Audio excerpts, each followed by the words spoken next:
Good afternoon, everyone. Hope you're all having a good day. I'm just going to wait until everybody has joined us in here. Um, so just to go ahead and set expectations from the get-go, the plan today is to go over the amendments to the real property tax code with respect to the ag dedications. And I want to leave as much time as possible to answer any of the questions that folks might have. So I have the chat panel open here. So if you have questions while I'm offering a brief introduction, feel free to put those into the chat. And then after that, if you can raise your hand and we'll ask you to unmute and you can ask your questions. I will state as a caveat from the beginning, as a council member, I cannot provide you with specific tax advice for your property. So just anticipate that, but I'm happy to answer questions in as detailed a manner as possible. I'm going to admit one other person here from the waiting room. Hold on just a second. Okay, great. So first of all, I just kind of wanted to start with an acknowledgement that, I know a lot of folks were concerned about the letter that they received in the mail.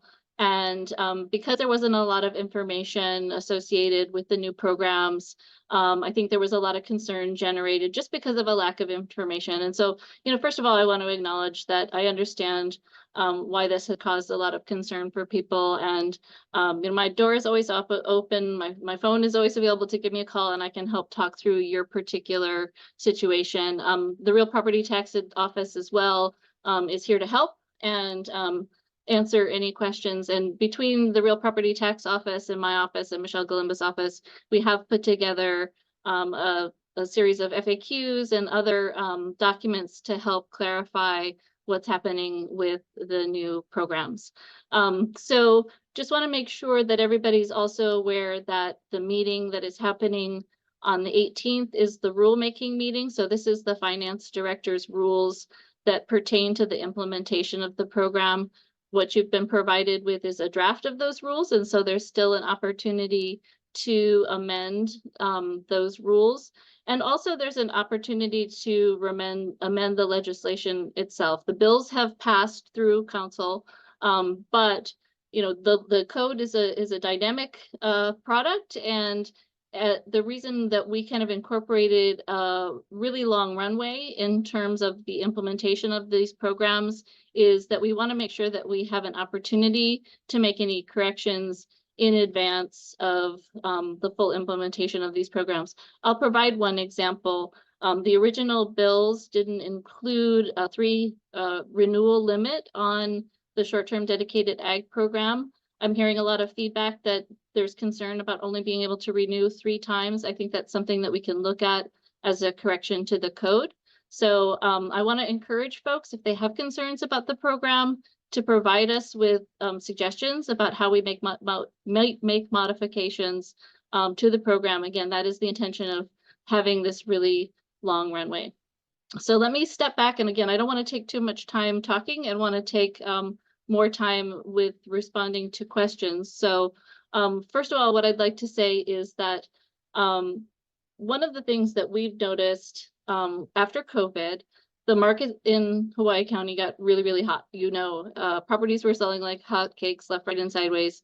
And one of the things that has been the case is people that in the agriculture that are in either the dedicated ag program or the non-dedicated ag program, they do not have the protection of the 3% cap that homeowners have. So if your property is your primary residence, homeowners class has a 3% cap, which means year to year, regardless of what happens in the market around your property, your assessed value can only go up 3%. And so what we saw was that our farmers who lived on their properties, their homes went way, way up, and their property taxes went way, way up, as the market in some areas in Hawaii County went up by as much as 20%. So the council last year made the decision to move folks that are in the agricultural classes, the dedicated program and the non-dedicated program, into the homeowners tax class. So you already get the homeowners exemption, but the homeowners tax class provides 2 benefits. First of all, it provides that 3% cap, and it also provides a tax rate of 5.95 instead of the 9.35 that you pay for agricultural properties. And so that represents a reduction of 36% in your tax assessment for properties that are now your primary residence, even though you will still have the benefit of the ag class. This program, this subsidy that the county is providing for farmers, costs the county about $40 million a year. And so we want to make sure on the flip side of that, that folks that are participating in this program are doing legitimate agriculture. And that has always been the intent of the agricultural programs, is that the practices that are engaged in the agricultural programs should adhere to common practices within within agriculture. And so one of the things that has happened historically is that there was an audit done of Chapter 19, which is our tax code, and that audit identified some gaps in this particular program, particularly the non-dedicated ag program, and the perception that it could be abused by landowners that were not doing legitimate agriculture. And so as a considering how much this program cost the county, it seemed appropriate to strengthen that system. And there were a series of recommendations that were provided by a real property tax working group subcommittee that identified some particular steps the county should take.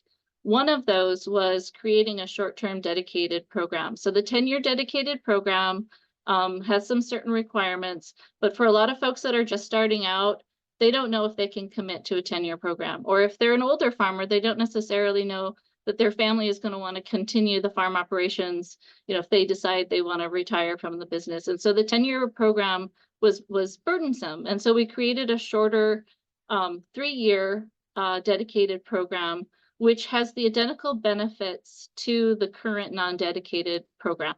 And the 3-year program has the same criteria as the long-term dedicated program. But it's only for 3 years, and you have that opportunity to renew that, like I said, 3 times, although I think that's something that we're going to look at changing. In addition, we recognize that community food sustainability in general is a high priority for our community, and we recognize that the dedicated programs don't necessarily cover all ways that people contribute to the food systems. And so we created a third dedicated agricultural use, which is the Community Food Sustainability Use Program.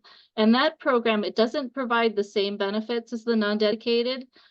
It means that your property, the area that you're using for farming, will be assessed at 30% of the value. So it's still a pretty big tax savings, but it requires that you are giving food in some way to the community, either by sale or donation. And so the big change I think that has folks concerned is that there is additional paperwork required. Now we know that if you're farming, you don't have a lot of time to do paperwork. And so we gave some other options. If you have, and this is something that I've gotten a lot of questions about, there's a list of documentations in the rules that we'll accept: an organic certification, an NRCS plan, a food safety certification. These are all alternatives. If you don't have any of those things, it's okay. You just need to be able to provide us with a farm plan that describes how what you're doing on your property meets agricultural standards. The other concern that I hear from a lot of folks, and I'm going to quote chapter 19 here, so I want to make sure that everybody has the language, is the $2,000 threshold when it comes to the dedicated programs. The language says that an agricultural business, a viable agricultural, a commercial agricultural activities shall mean farm operations that may include multiple parcels. So this is one thing that's important, is there are size limits on the parcels, but you can aggregate multiple parcels that are non-contiguous, and that they need to generate income, monetary gain, or economic benefit in the form of money or money's worth of a minimum of $2,000 annual gross income per farm operation. That is something that concerns a lot of folks because they're not meeting that threshold. I want to say that the other part of that sentence is or adhere to generally accepted standards or recognized practices within that agricultural industry. So for example, if you're looking at a pasture where you have cattle that are grazing for pasture maintenance and keeping grass down, there are standards with respect to the number of head per acreage that if you are complying to those agricultural standards, you still meet this definition of the commercial agricultural activities without necessarily having that income threshold. So I wanted to make sure that was a clear understanding with folks. There are other aspects of this that have some flexibility to it because we know no farm is the same. There's a lot of different unique challenges. But as I've been able to talk with individual folks, the objective, here from the county side is not to shut down any farming operations, but to make sure that we are providing tax benefits in a robust way that is fair across the county. We are providing a significant benefit to our farmers, and we want to make sure that that subsidy that the rest of the county is providing is managed and monitored in a robust way. So I wanted to go ahead and open it up now to questions.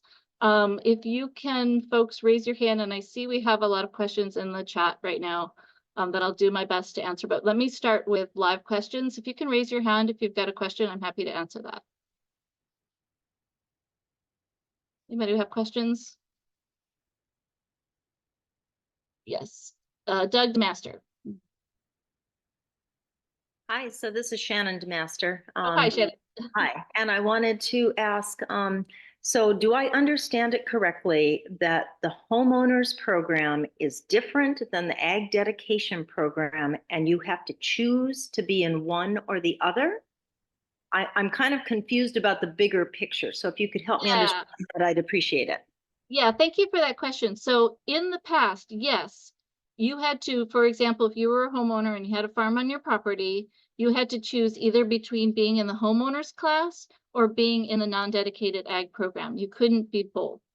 What we've done is we've said, okay, you can be in the non-dedicated ag program. Of course, you're going to have to transition to either the short-term dedicated, the long-term dedicated, or the community food sustainability program, but you can also get the benefits of being in the homeowners class. Those benefits are the 3% protection and the reduction from your property tax rate from 9.35 per thousand to 5.95 per thousand. So that actually represents a 36% reduction in your tax rate. So you should see actually a reduction in your tax class. You won't have to any longer make the choice between being in the homeowners class or being in one of the ag classes. Okay, moving to Lawrence Andrews.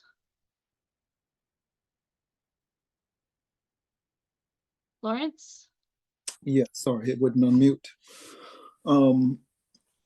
If I'm understanding correctly, it seems that you in the community food program, it seems that you get 1 5-year shot at participation in the program. And I didn't understand in your documentation that you sent out, you said 1K in earnings in 5 years. Somewhere else it seemed to be saying 1K per year over those 5 years. And if you can't show that at the end of 5 years, you're booted out of the program. So it doesn't seem like the program incentivizes people planting new orchards. And, some trees take a long time to start bearing food. So I'm just wondering, are you sort of aware that you may be de-incentivizing and also, what happens if things go wrong, your crops are hit by disease or something like that? Yeah, so that's the gist of my question. Yeah, thank you, Lawrence, for that question. Yeah, so the community food sustainability is ongoing, but it has to be renewed. And the baseline requirement is this $1,000 in sales or donations per year. Now, we recognize that there are things like orchards, as you suggest, that you plant it and you maybe you don't have fruit until 7 years out.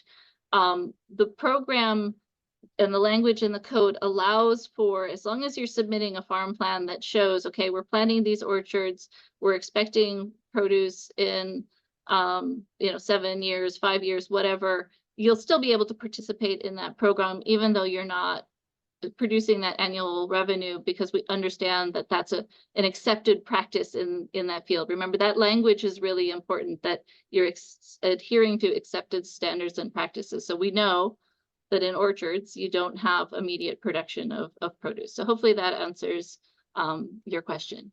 Going now to Brittany Anderson. Go ahead, Brittany. So what do you say to the rancher who pays $200 a year in property taxes and has cattle on it to feed their family and doesn't sell it, that now will be paying $4,000 a year in taxes? So if they are, as I mentioned, if they are adhering, I'm going to read the language again, adhering to generally accepted standards or recognized practices within that agricultural industry, that is acceptable in terms of the long-term and short-term dedication and the community food sustainability. So pasturing to keep grass down and to keep pasture in, good condition even without sale, as long as it's adhering to those practices, which would, be things like the number of head of cattle per acre or something like that, still qualifies for those ag programs. What page are you referring to that shows those standards? This is on, the standards are coming from, organizations like the USDA and things like that. This language that I'm referring to is in section 19-2 of the Hawaii County Code, chapter 19. So, but wait a second. One of the requirements is having to show GE or a Schedule F to enter into the program. So if a farmer doesn't have that because they're just utilizing the animals for their own personal use. And that's where it's important to document in your farm plan how you are adhering to those standards and not producing that income, but still meeting the standards of agricultural activities. That's not how it's worded in your literature. I apologize if that's not the understanding. I don't think I went to those specific details, but pasturing and having cattle for grazing or horses or other livestock for grazing to maintain pastures, and you have the pasture size that you can show in the farm plan that you are adhering to these agricultural standards, does allow you to continue to participate in those programs. It says you're required to show those taxes. So if you don't have those taxes, you cannot enter the program. That's how the wording is on the charts.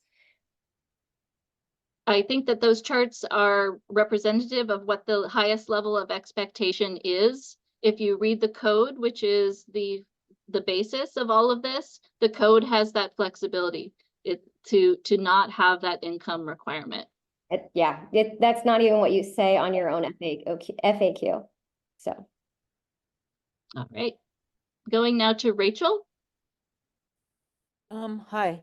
Yeah, I just wanted to clarify several things. So the standard practices, agricultural practices that, is being used to establish whether or not you can qualify. How do we know what those are? How do we find them? And then who's going to make that judgment? So that's a really good question. I'm trying to find, let's see, we have Lisa on here from Real Property Tax, or she may have had to leave. She couldn't stay the whole time, but I don't see her. There is a document on the Real Property Tax website. It kind of looks like this. Okay. That has for each of the types of agriculture. So you have intensive agriculture, orchards, forestry, pasture and grazing, slow rotation forestry, all of those things. Those are briefly described in that document. The Real Property Tax Department is the one that ultimately makes the decision based on reviewing your farm plan. If there is a disagreement between you and the Real Property Tax Department about whether or not you qualify, you always have the opportunity to appeal and go through the Real Property Tax Board. So I want to make it clear that the decision makers are Real Property Tax, but at the end of the day, there is an appeals process if you think that they've made a mistake, and that opportunity is available to everyone. Okay, Eric, other, how are, can I yes. ask one other question real quickly? Sure. So The 10-acre minimum is Yes. what's required for grazing, is that correct? Yes, yes. Is However, that, I go know ahead. you can aggregate different properties, right? You can both aggregate different properties, or you can, in your farm plan, show how you will be operating a legitimate farming operation with a smaller footprint. So you know, when I say things, I know there was a question, what does legitimate mean? I mean, what we're talking about here is somebody saying that I'm gonna do a 300 head of cattle on a quarter of acre. Like, that's not gonna be a legitimate farm plan. There's a lot of flexibility in what is going to qualify in the farm plan. Again, the intention and the interest is not shutting down agricultural operations. It's just to make sure we have a robust process. So if you don't have the minimum acreage, you have those two options. You can aggregate lots and have them all be under the same farm operation so that you meet that minimum standard, or you can submit a farm plan that describes how your operation can function on a smaller lot size for that particular agricultural activity. So you do have a couple of options. Hopefully that is clarifying. Eric, go ahead. Hi, good afternoon. In 2009, we submitted a farm plan, which is on file with the planning department, for self-sufficiency. We're on 20 acres and we've complied with that plan. We grow and eat our own food. We don't sell it, but we save, you know, $15,000, $20,000 for a family of four by not having to earn or spend money. Is in your mind, is that a legitimate agricultural use? So let me, under the non-dedicated ag program, and this is rule number 34 in the finance director's rules, the term, it states this: the agricultural use does not include nor apply to areas that are used primarily as farm dwelling sites, such as, but not limited to, yard space, setbacks, open landscape associated with residential use, planted with fruit trees or ornamental trees, flowers, or vegetables primarily for home use or recreation. So the thing here, Eric, with respect to the agricultural programs, is you are getting a community benefit, right, from a lower tax rate. The rest of the county, the rest of the taxpayers in the county are subsidizing that benefit. At the same time, in order to receive that benefit, there has to be some community contribution. Now, you know, talking earlier about pasturing, right, it is a community contribution to keep like grasses down and fuel down. And so pasturing is considered a community contribution. So Eric, in some way, you're going to have to determine what that community contribution is that you're providing. I would say, I know that you folks do Korean natural farming. You're one of the leaders in that in our community. I think, you know, talking about through your farm plan, how you're providing that educational benefit of expanding that technology in our county is one of the ways that you can talk about the community benefit your farm provides. Okay, so I also heard you talk the other day and mention that there was an ag park where people were doing self-sufficiency. Are they, did I hear you correctly? I'm sorry, I'm not really sure what you're referring to. Can you tell me when? Well, I thought that there was a question about self-sufficiency, right? So, you know, it seems odd that, you know, when the county is interested in agriculture and sustainability, and we're worried about that the boats, what do we do? How do we feed ourselves if the boats don't come? Feeding ourselves, encouraging residents to feed themselves is probably one of the most useful, sustainable agriculture ventures that we can do, is have people take individual responsibility for feeding themselves. And that is a benefit to the community in its sustainable nature. We don't have to import all of the boat fuel and the grocery store. When I eat my own food, I do not have packaging. I don't, when you go to the grocery store, your trash is filled. All those trash services that I don't need, that I'm providing a benefit to the county because I don't fill your landfills with grocery store trash. So it seems this is what you're telling me is you've thrown us under the bus. Is that correct? That is not my intention at all, Eric, and you know, want to really make it clear that this is about having a robust program where we're providing a tremendous benefit for folks in the agricultural community, especially with this move to include the homeowners class. And there has to be an element of community contribution. And so you know, the farm plan is the mechanism that you would use to make that distinction with the real property tax department. And, you know, the food sustainability as a whole is a community, is a county priority for all of us, both in the administration and the council. And I can appreciate what you're saying, but I want to make sure that this is all that you're aware.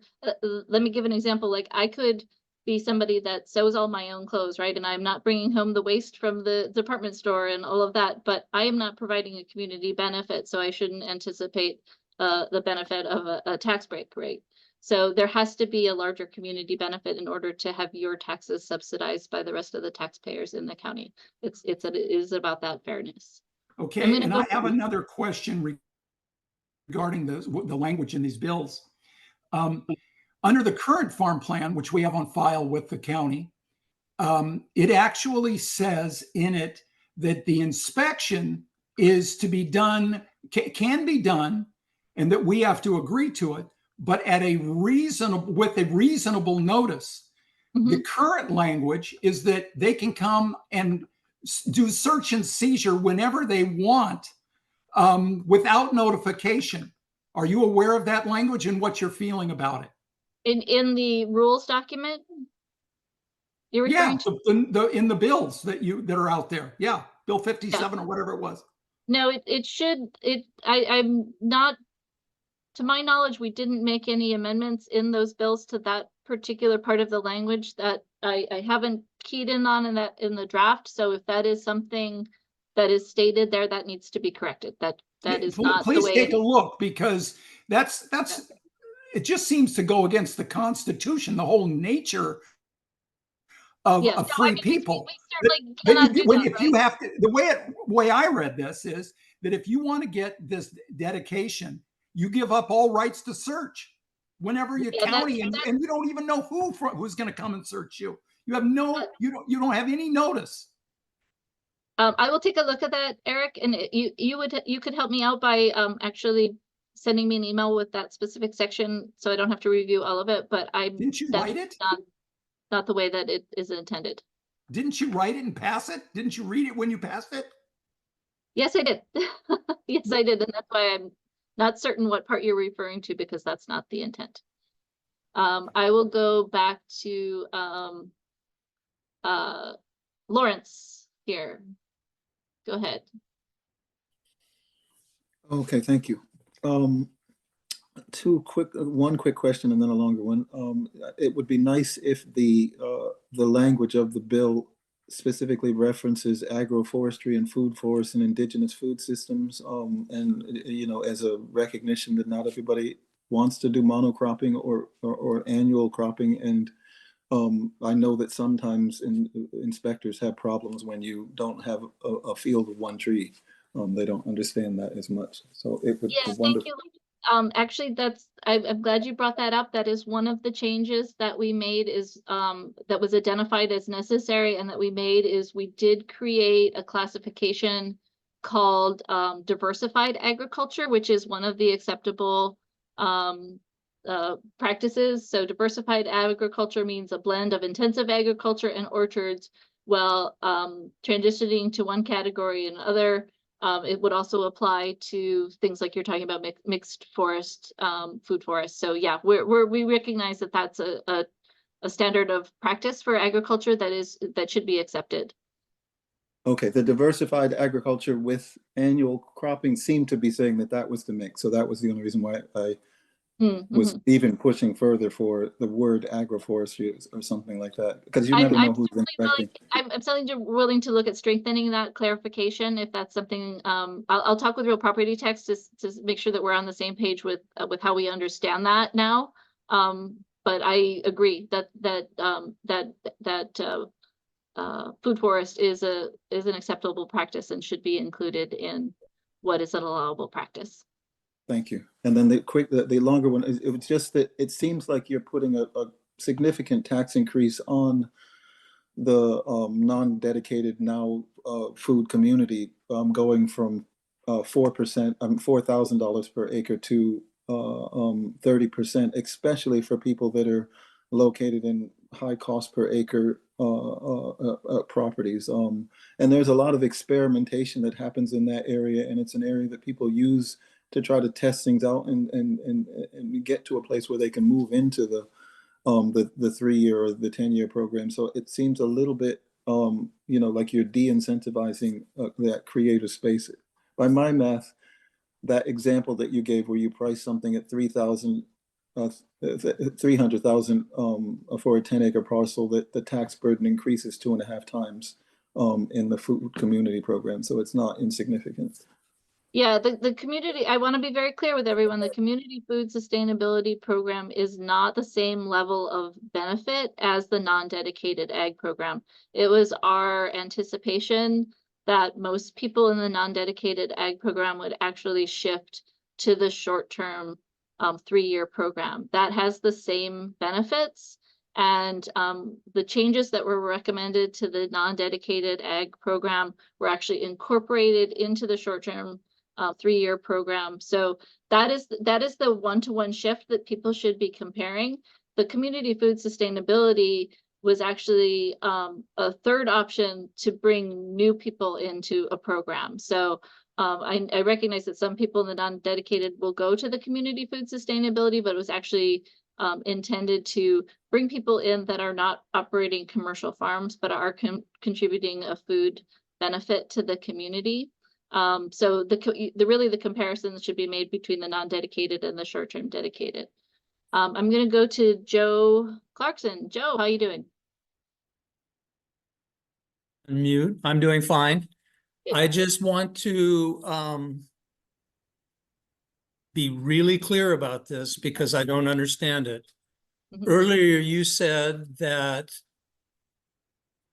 a farm that was complying with the agricultural use standards or guidelines, and you held up the document, could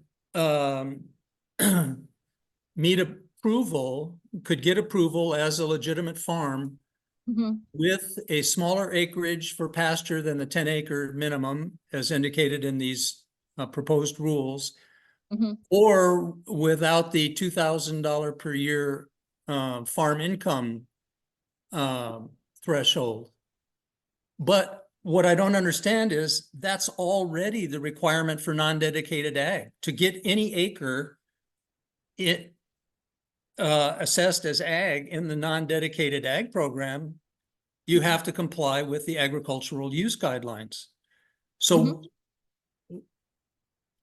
I don't understand why, if small farms less than 10 acres can still use pasture and perfectly real farms don't have to show income, what is I just don't understand it. Can you clarify that, please?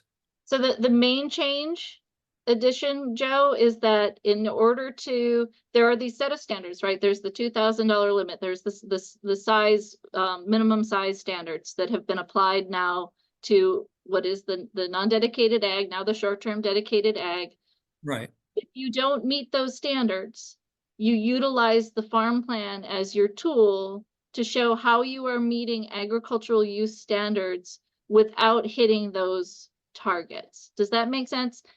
As in part of the non-dedicated ag program prior to this, there was no requirement for a farm plan. So we are in that's the main thing of all of this that I can say that is different, is that up front we're asking you to describe how if it's non-conforming to these standards, how your property meets those standards. Well, I don't understand that either, because 2 or 3 years ago, everybody in the non-dedicated program was required to submit a farm plan. That wasn't in the code, and that has been added to the code now. Oh, okay. Yeah. and that's been added to the rules. So that is the minimum, you know, that is going to be required of all folks participating in this program, is to submit a farm plan or those other forms of documentation that we identified. Going back to Sorry, Council Chair, Michelle Melendez hasn't had a chance to ask a question and she is unable to raise her hand. okay, you can go ahead and can you unmute her? Can you find her in the participant list and unmute her? Yes, just a second. Let me find you, Michelle. Camera problem.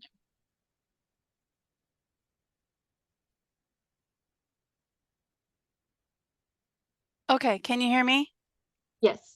So I'm curious, you know, you took an oath of office, and this is what I said when I was speaking to you at the other meeting. Where in the Constitution gives you the right to do what you're doing? Because there's nothing in the Constitution that gives you the right to tell people what they can and cannot do and fine them for not complying with these things that you are putting forth. You are absolutely in violation of your oath of office. And in my opinion, you should absolutely step down for even writing this on a bill. These three things, telling people that they need to change their Ohana, the name Ohana to accessory, fining people for not complying with the things that you think that they need to comply with. Where in the Constitution do you have a right to do these, to write these bills? We are given authority to property tax and land use policies through the Property tax and land use is not part of the Constitution. That is absolutely not part. So, so I would like to know specifically what part of the United States or Hawaii Constitution gives you the right to make these bills, because the planning department is, just because you have a planning department does not give you doesn't override the Constitution. The Constitution is the supreme law of the land. Do you understand that? Yes, I do. Do you understand you took an oath of office to support and defend the Constitution? Michelle, your disagreement here is not germane to the conversation we're having about these policies. If you think that we have violated as the county our oaths of office, there are avenues for you to take to address that, but we are given taxation authority through the HRS. I'm going to go now to Brittany Anderson. Brittany, go ahead. I have a question regarding Hawaiian homelands. Does this apply to any Hawaiian homelands? Yes, we have taxation authority over Hawaiian homelands properties. So this bills 58 and 57, that applies to Hawaiian homelands as well? That's correct. Okay. Back to you, Doug. Hi, this is Shannon again. Oh, Shannon, again. You gotta change your name so I know what I'm talking to. Can you help me understand from an ag perspective, why wouldn't we all want to be dedicated to tenure ag? What is the disadvantage to a property owner who's interested in being in ag, whether it's, you know, at whatever community level? Why wouldn't we all be doing the tenure? Can you help me understand that? You know, that is a personal choice. You have a greater tax benefit being in the 10-year dedicated program. And you know that you only have to renew 9 years out. The reason that the short-term dedicated, and in fact, the reason why the non-dedicated ag program was created initially was that there was recognition that for some farmers, that, you know, if you're starting up and you don't know that you're going to be able to operate a business for 10 years, there's some uncertainty, right? There's uncertainty with agriculture. So the short-term dedicated program, the non-dedicated program were created for folks that just didn't have that certainty for 10 years. But it is, if you know you're going to be doing farming, you know you're going to be doing it for 10 years or more, the greatest tax benefit to you is to be in that 10-year dedicated program. And so I agree, but when you go into farming and when you're planning something, I mean, of course, it's only a plan. And yes, fortunately for us, our plan is worked out. But if you're moving into a rural area that's zoned agriculture, Mhm. isn't it kind of part of your sort of life philosophy that you want to be in an ag area, that ag is part of your world? So I guess it's these other categories that kind of confused me, because, you know, we will go for the 10-year ag, but I kind of am still not quite understanding why anyone wouldn't. Yeah, I think that we're, trying to maintain as much flexibility as possible. And, one of the big examples that I was given about why the non-dedicated ag program was created in the first place is we have a lot of farmers that are seniors that they don't know if their kids are going to want to continue to operate that farm. And so with the rollback penalties that exist with the 10-year program, that was just too much of a risk to take. And so that's why we provided these other avenues. But your point is well made. I mean, I think that it is the best benefit for folks to be in the 10-year program. It's half the non-dedicated or the short-term program, and that's a deeper benefit. Can you I mean, review those rollback penalties? Because I guess maybe I don't know about them. yeah, I mean, if you go back to if you discontinue your program, and when you go into the 10-year dedicated program, there's a deed, it's recorded with your deed to the property. If you don't continue doing ag for that 10 years, you can be liable for taxes that were not paid because you were not actually engaged in that agricultural class. So that's where that applies. Thank you. I will go to Ed. You've been waiting patiently. Ed Raposa.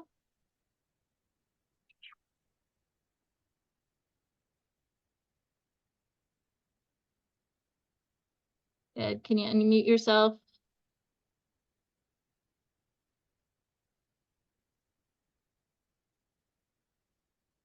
If Ed is unable to, Ann Worsler would like to ask a question. She can't raise her hand. No, Ed is unmuted. Go ahead, Ed. Thanks, Heather, for having this forum. Number one, it creates, I think you're disseminating some good information today that will be very helpful in navigating this in the future. So thank you for doing this. Again, going back to, I think, this issue about pasturing, we currently have some smaller aggregated parcels that have been aggregated together for pasture. We met all the requirements, put in new fencing, created water systems, planting grass, all of the above over the last several years. And if I understand you correctly, and we did have to submit a plan to the tax office, which met the requirements, of fencing and water and so on and so forth. So the plan has been filed at the tax office. You had to do that to even be enrolled in the plan. If I'm understanding you correctly, these parcels currently, even aggregated, don't meet the 10-acre minimum. However, if I'm hearing you correctly, because we are adjacent to other subdivisions, that the pasture is keeping the grasses down and it's grazed by sheep, and we meet the minimum requirement of amount of sheep per acre, so on and so forth. So the plan we have already filed, in theory, if we just refile that same plan, do those parcels still remain in pasture? Is that accurate? Yes, given the information you've just provided, that is accurate, yes. Okay, so we will have to file again, sounds like, to enroll it in. Yeah, you'll have to reapply for the short term or the 10-year program, but right. And then my second part of that question will be to the timeline as you've depicted. My understanding, at least from reading the information, is that if you choose to go with the 3-year program, you can only do that 3 times, and then you are no longer eligible to go into a plan again. Is that correct? That is the language right now, and I will say that has been identified by a number of folks as a barrier and a potential problem. That was not part of the original legislation. It was added as an amendment during the hearing process. The feeling of the other members of the body was that you know, given that the short-term and the non-dedicated programs were originally designed as a pathway for folks to get into the dedicated programs, that there should be a limit on the number of times that you renew it. I don't know that I'd like to revisit that. And so I think that's probably already been identified as one of the proposals that in the next year I'll put forward, which is to remove that limitation on renewal. I have not talked with our real property tax folks on that yet, but personally, I think if you want to stay with the lower benefit, I'm not sure why we need to limit that. So that's something I'm going to be looking at. I agree. If you're continuing to meet the standards and you're able to continue the practice, because again, agriculture, as everybody knows on this call, is not a predictable. I mean, you do your best practices, but it's not always predictable. And in addition to that, it would allow you to manage committing to 10 years at a swath for any family. They may have issues that, or they may want to then convey the property to one of their kids, which will need to apply on their own, or they maybe want to build a house. And the 10-year program doesn't allow as much flexibility, especially if you're going to be penalized. So therefore, you're able to plan on a little more short-term basis versus long-term. And you're receiving less benefits. So there you have it, right? Yeah, no, I think that you've spelled out the logic, which I will present when this is proposed. I would agree with you fully. Sure. And like I said, it wasn't part of the original bill. It was amended during the process, and Sure. I think it makes sense to just. And then I actually have one other question. So thanks for bearing with me. With respect to the original bills that were done, you mentioned there was a working group that provided input to the council, I guess. Is that correct? So there's a long history around this. There was an audit, I want to say 2012. The working group was convened in 2019. And it's a working group. It was a real property tax review working group. And then there was an ag committee subgroup of that. That report was published in 2020, but it comes from 2019. That's the report that we're working off of. I can tell you that if you just Google Real Property Tax Review Working Group and Ag Committee Report 2019, Hawaii County, it will come up. It is publicly available.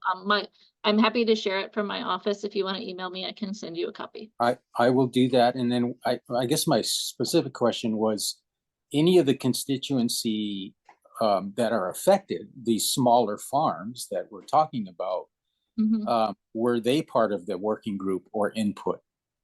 Yes, there was input taken from a wide range of farmers into this working group's effort. I will also say that, when we were working on this legislation with real property tax, we provided copies to the Farmers Union, the HIUP, HIFA, Ulu Co-op, adaptations. We shared it out quite a bit in advance, and some of the modifications that were made were based on that feedback.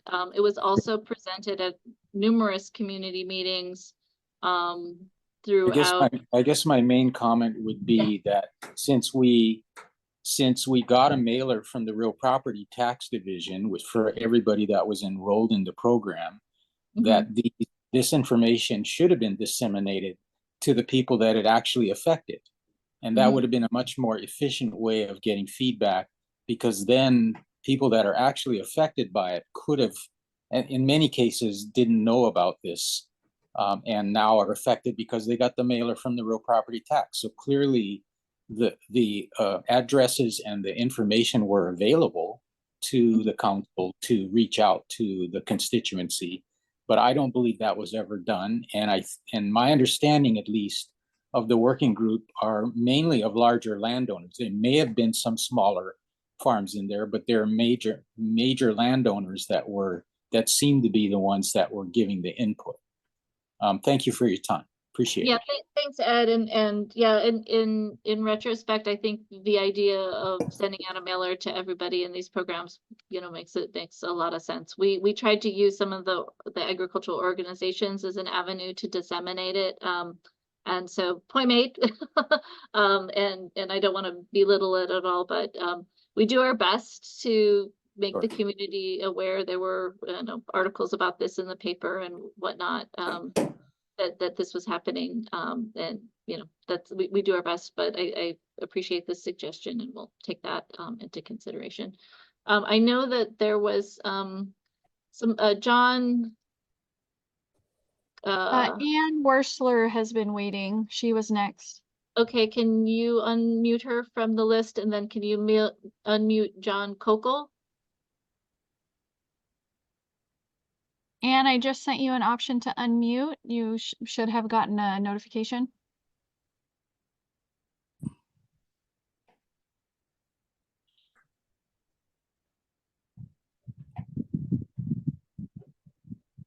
Let's try to go to John.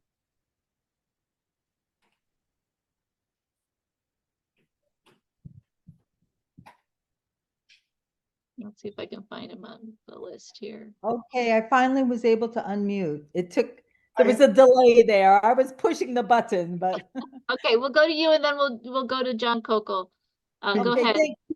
Thank you. Number one, was someone Go ahead, else? Stephanie. Stephanie, John will take you next. Can you hear me? Yes, we'll take you next, John. We're going to take Stephanie's question first. Yep. Okay, so number one, thank you very much for doing this because it's a hard position to be in, I'm sure, to be delivering this kind of agenda. So I guess I was going to approach this kind of from a personal standpoint, and I know this is not all about me, but financially, so my current, I have 5.3 acres and it's non-dedicated pasture land. I have a cow, goats, things like that. So I'm going to go, according to the tax office, from $485.52 a year to paying $2,100 a year. Now, I'm not a spring chicken, so my income is not going to be able really to sustain 5 times increase. So I'm serious, and I'm just about in tears because I'm seriously probably going to have to sell my home because I can't, Social Security is not going to give me a 5-time increase. So it's very sad to me because I've been here since 2004. I'm sorry. So I'm a little beklept or put back or something. And it seems to me that we only have until September 2025 to make some changes. So I'm trying to get information to see if there's any way possible that I could swing not losing my home, which I absolutely love. I had also had to fill out for the pasture land. So I had to get the fencing and water trough, and I submitted the plan, and actually an assessor came to my property. So all of that was hunky dory. So now my understanding is that I'm going to have to look at turning that pasture land as some kind of commercial use. And I guess Stephanie, I'm gonna cut you off right there because if you have an acceptable farm plan under the NDA program, that I want to make sure that it's really clear. There's that $2,000 threshold, but if you can demonstrate through your farm plan that you are adhering to accepted practices in agriculture, which it sounds like your previous farm plan indicated, you should be able to continue that pasturing. Pasturing is a recognized agricultural practice. Yay! Oh my gosh, thank you. So, how do I nail that down and make sure that I am, okay to go forward? Because this is huge for me. So Yeah. So I would, start that dialogue with real property tax right now, review your existing farm plan, identify that anything that might need to be adjusted or any concerns that they might have. There is a standard acreage of 10 acres for pasture. So if you're less than that, you're going to have to be able to demonstrate how your processes are going to, contribute that same pasturing benefit on a smaller lot, that helps. Yeah, I guess, because I did call the tax office, and so they looked up my tax map key, and they said that, it's now needs to be commercial use. So they were thinking that maybe that, because they said it wasn't firmed up until the 18th. So Mhm. maybe that would be an orchard, or planting trees, but or selling $1,000 a year, or donating that. But then I guess you have to get receipts. So I'm really, it seems very vague to me, which I'm not comfortable with vague when I'm looking at disrupting my Yeah, whole no, living. I can appreciate that, and I understand the anxiety that this causes. And the intention is, to just ensure that people are engaged in agricultural practices. And so you'll just have to demonstrate that through your farm plan. And it sounds like if your place has been inspected and you already had an accepted farm plan, you should be able to meet the qualifications. I think that there has been some lack of clarity around this monetary threshold, but it's very clear in the language of the law that it's an or thing. And Oh, there's a couple of other areas, for example, that we're reviewing, and the rulemaking process is a place for us to look for those inconsistencies.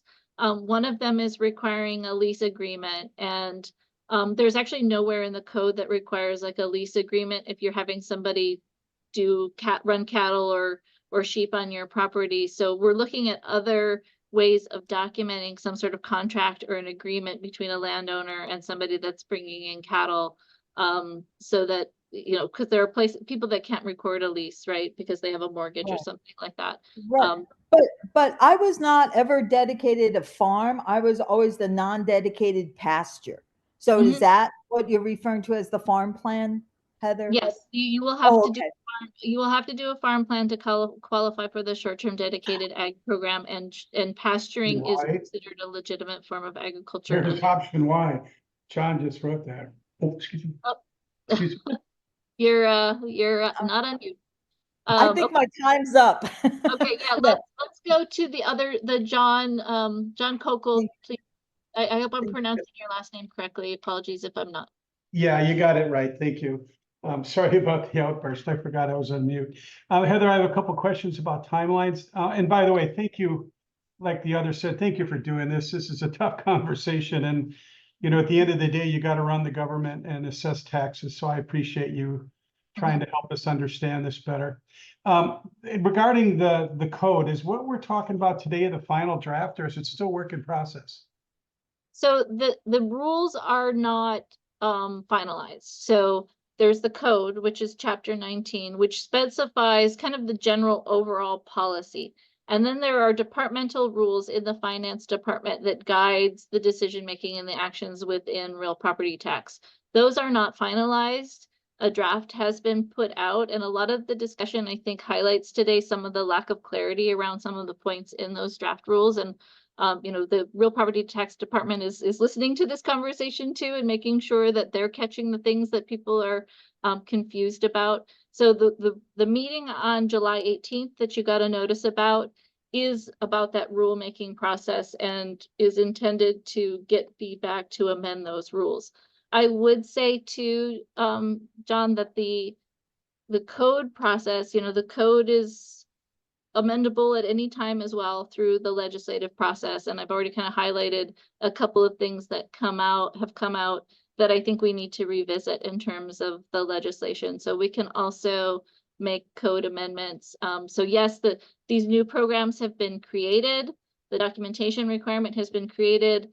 The homeowners benefit to folks in the ag programs has been created, although I will say that there is a housekeeping measure needed for the community food sustainability and short term, because that was passed after. We have to wait till that's implemented, but that's the intent of the council. So it's a really long answer to say the code part has passed.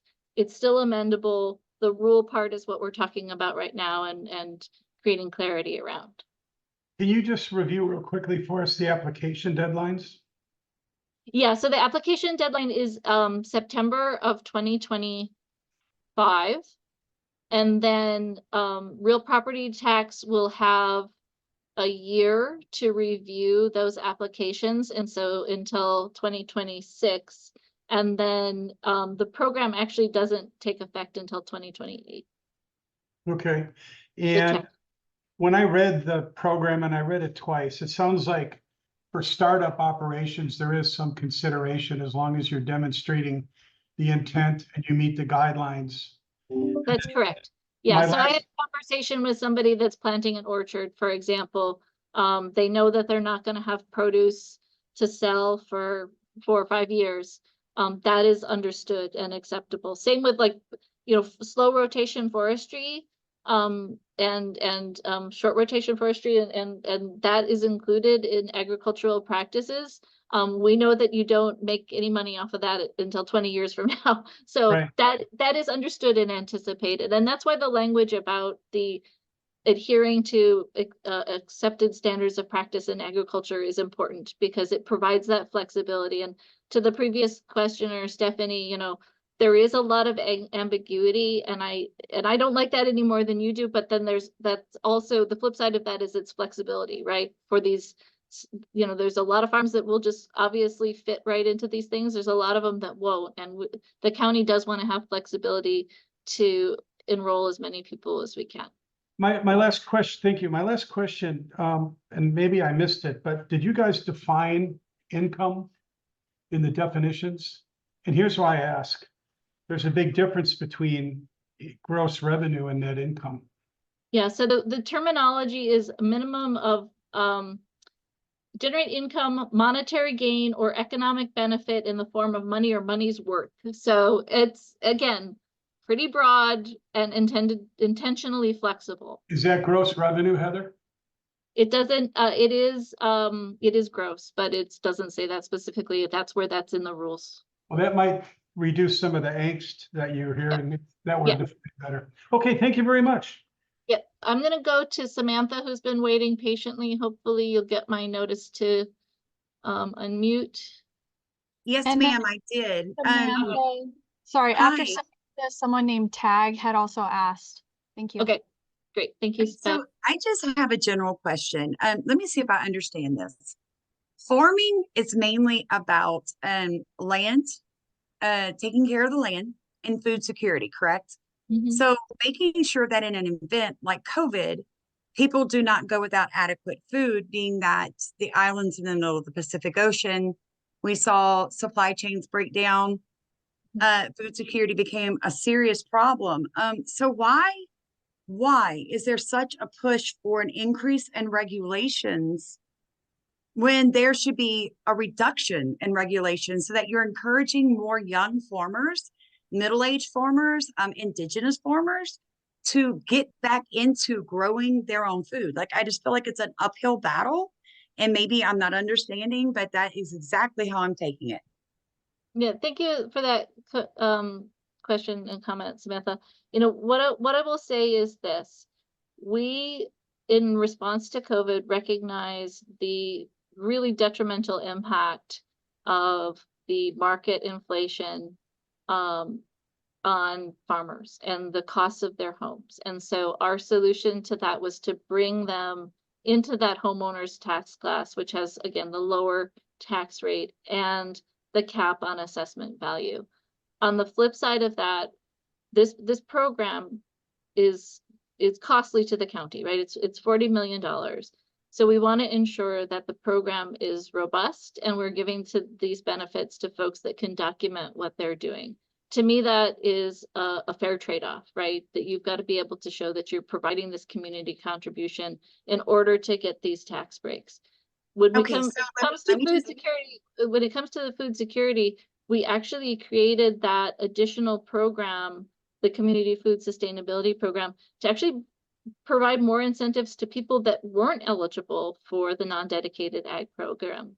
And so that's, that is a new program that has that absolute intent to bring new people into the food production area and incentivize that by providing a tax break without having Right, to meet the criteria of the other programs. Right, I understand what you're saying, but you're literally saying it's going to cost the county $40 million. But in reality, the county's not spending any money. So you're not spending money, you're just getting a reduction in money, which, like, fiscal spending isn't necessarily our fault. What about grants? Like, why are grants not being offered? Why are not 0% interest loans being offered? Why is none of that on the table? Why does it just feel like, do this, do this, do this, meet these standards, and we will give you a reduction, when it should be the opposite? It should be an encouragement to get new farmers. You keep saying robust, but can you define what y'all's definition of robust is? Because in my mind, the more farmers, the less food security. So that's a robust system. So what I mean by robust, Stephanie, is that we're all aware of folks that go ahead and they fence off 40 acres, they stick a cow on it, they say, this is agriculture, I should get the tax break, and then they hold on to that property for 20 years. I literally have one of those right next to my house. And so that is the sort of thing where we don't want to provide that tax benefit to that particular individual because they're not contributing anything to our community. When I say robust, I'm talking about making sure that we at the county have the documentation we need to say this is somebody that should get the tax break. And it shouldn't be just looked at as government spending, Stephanie. When we need revenue as the county to be able to support trash, the transfer stations, wastewater, roads, all of that stuff. So when folks are given a tax break, they are actually being subsidized by the rest of the taxpayers in the county. And then we're just trying to make sure that people that have the advantage of this tax benefit are doing so in a legitimate way. And we've had that, we've had a problem with that because we haven't required this upfront documentation in the past. So, I can tell I we just have wanted some. to make sure. Yeah. All I'm saying is that I've never been one to punish the many for the few. And my thing is this, I mean, there's a lot of ways to make up a difference of 40 million, like possibly reducing income for city council members. Thank you for your time. Thank you, Stephanie. I did want to make one comment though, because you did highlight another program that we are looking at, which is the micro granting program to farmers as a way to help support our smaller farms. We know that $5,000 grant to a farm to buy a new piece of equipment or install fruit trees or do something like that is really beneficial. They can amplify that amount of money. So a micro grant program is something that we have been talking about at the council. Bev, I'm going to check in with you. Did we have anybody else waiting to ask a question that hasn't before? Yes, the person named Tag, I'm going to ask them to unmute. Would you look at that? I'm unmuted. I'm sorry, Stephanie, or Samantha, that I called you Stephanie. That was the previous questioner. I apologize. Go ahead, Tag.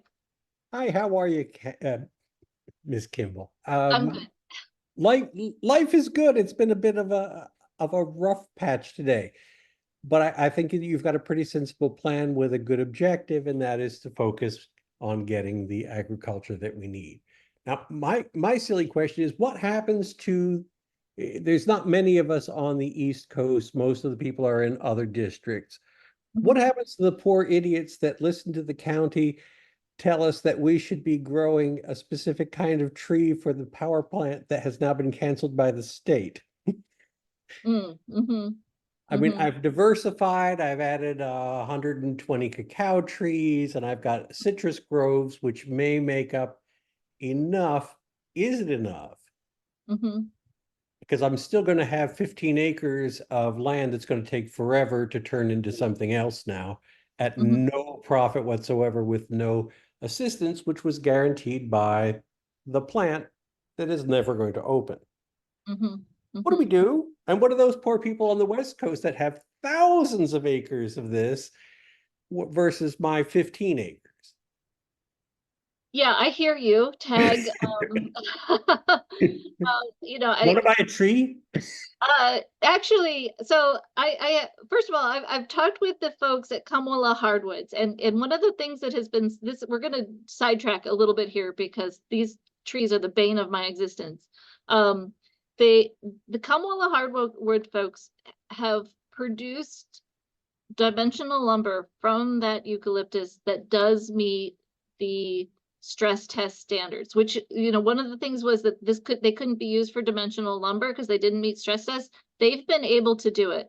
So yay, that is maybe a little bit of a bright spot. That is a really bright spot. Yeah. The other thing is that I'm looking, at least with KS for their properties, is the ability to turn some of it into rough cut lumber that we could use for trail building and bridge building for small hiking trails. You know, I'm not sure how feasible that. No, I've got 2 years to open a small mill here and do smaller stuff with them that's adequate, plus the other farming. I think that's a good answer. I like it.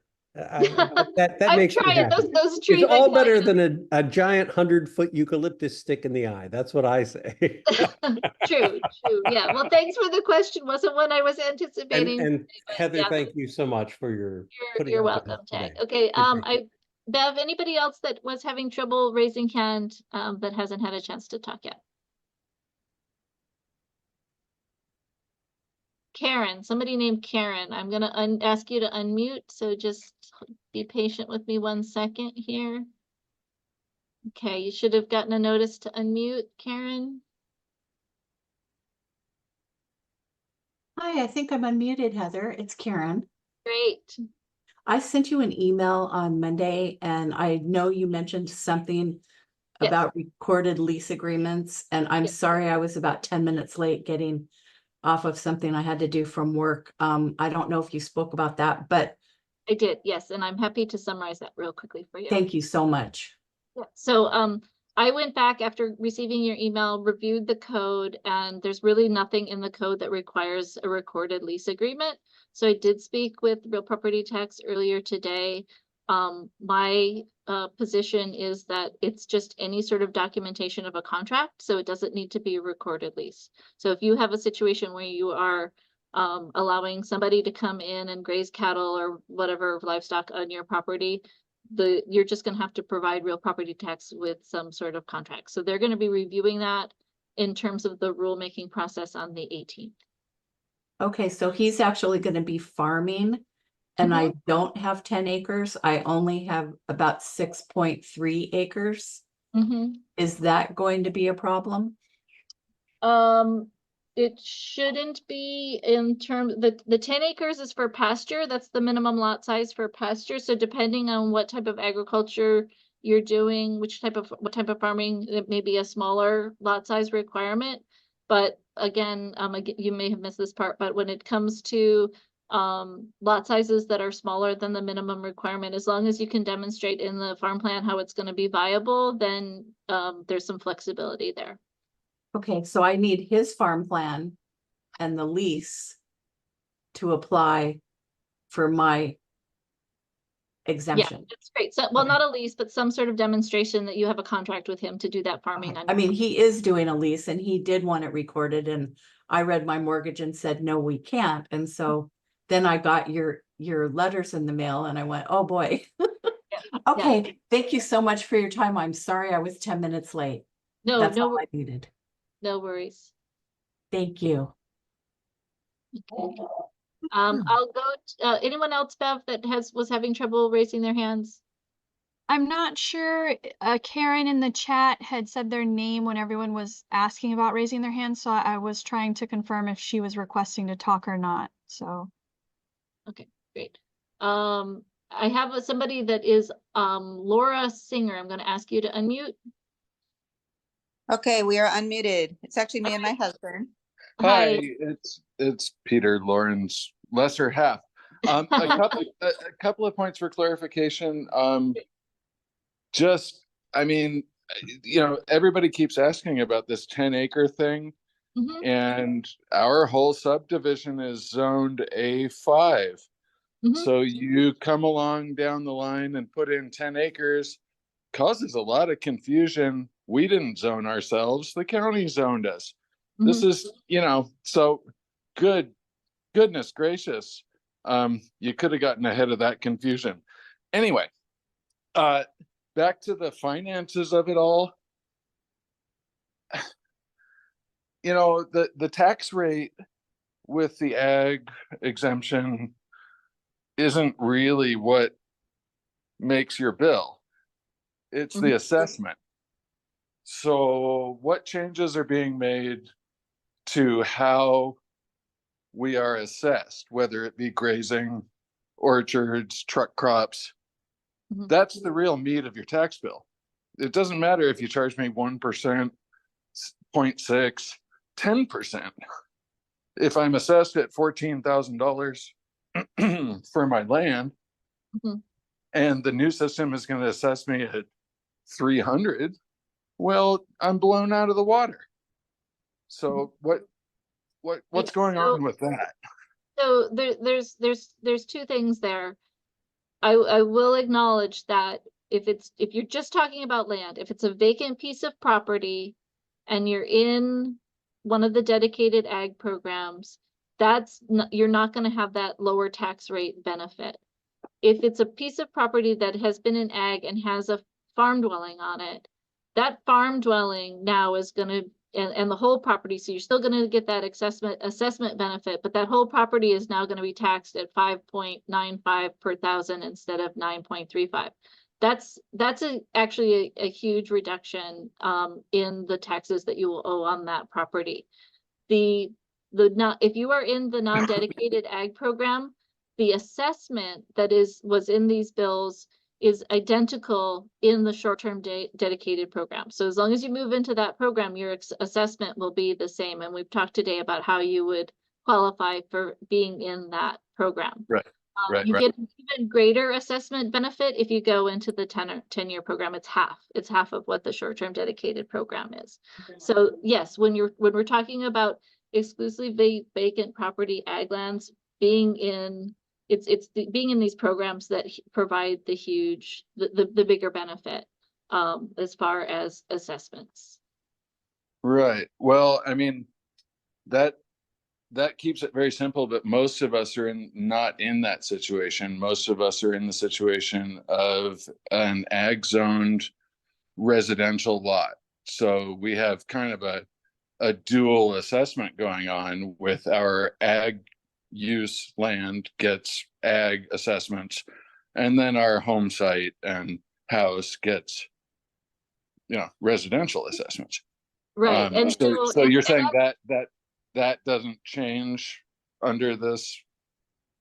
No, in fact, you're going to get more of a benefit because your home is now going to be taxed at the homeowner tax class. So previously, and so another bill to be aware of here is Bill 83. Bill 83 is the bill that moved the ag dedication programs and said if it's also your primary residence, you can get the benefit of the homeowner's tax class, which is both the lower tax rate and the 3% cap, which over time is a bigger benefit, right? Because year to year, it can only go up by 3%. When we saw a market where prices were going up by 20%, that really impacted farmers because their homes weren't protected by that cap. And so that's part of this whole picture. Bill 83 doesn't get talked about a lot, but that's where the real benefit is coming from, is you're getting that protection and you're getting that 36% reduction in your tax rate. So if anything,